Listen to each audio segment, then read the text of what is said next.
Assalamualaikum. We are from Group F. We'll be presenting a review on the technical talk titled EV Development and Charging Infrastructure, Technology and Status Development in Malaysia. Our group members are Muhammad Haziq, Rabiatul Adawiyah, Muhammad Rusdi Daniel, Wan Haris, Havinish, and myself, Muhammad Iqmal Adam. The webinar was organized by School of Engineering. They discuss about the emerging technology, which is the electric vehicle development and constructing their charging infrastructure in Malaysia. Vehicles can be classified into 4 classes, which is ICE, internal combustion engine, HEV, hybrid electric vehicle, PHEV, plug-in hybrid electric vehicle, and EV electric vehicle. For this webinar, they focuses on the electric vehicle. An electric vehicle is a vehicle which only has electric motor and has less complicated mechanism compared to internal combustion engine. An electric vehicle have large battery capacity and can only be charged by an external power source. It can also travel between 120 km to 400 km depending on the driving style. Assalamualaikum. Hi, my name is Muhammad Rusdi Daniel. Today I would like to talk about engineering knowledge. Okay, for the professional engineering knowledge, development and infrastructure are very important for electric vehicle, such as type of chargers.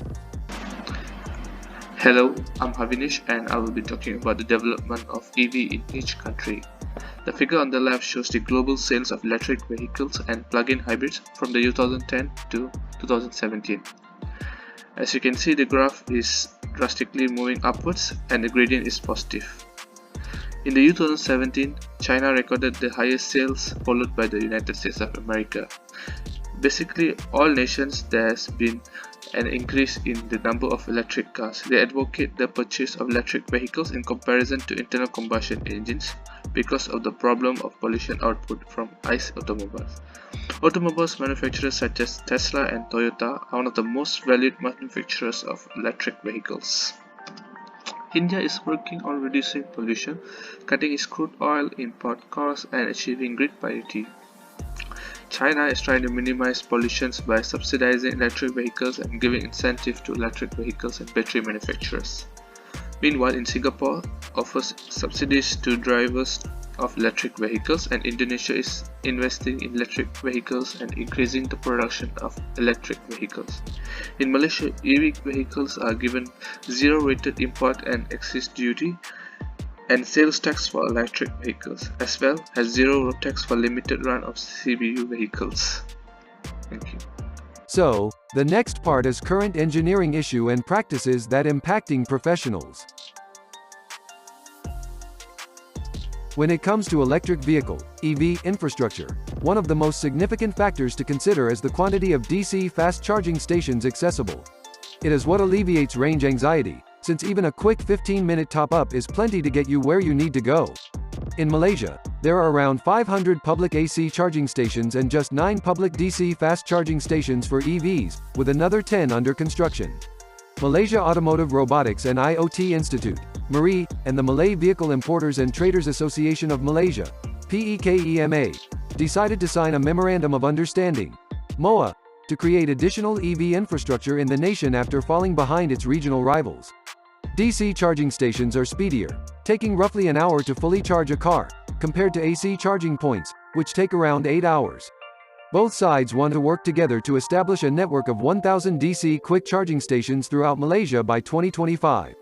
They will also collaborate on connected parts of the charging ecosystem like as e-payment, charger locators, battery management systems, and service center networks.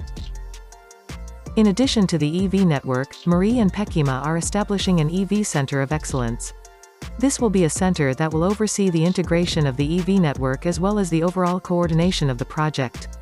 According to a joint statement, the Center of Excellence will also serve as a focal point for after-sales service support, as well as executing training, repairs, warranties, consultation, communication, marketing, and the coordination of strategic alliances in EV-related fields.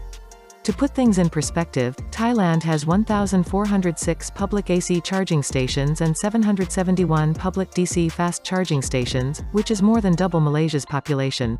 Singapore has 61 DC fast charging stations, compared to its smaller island neighbor. To reach 1,000 by 2025, Pekima and Marie will need to deploy 981 DC fast charging stations in 3 years.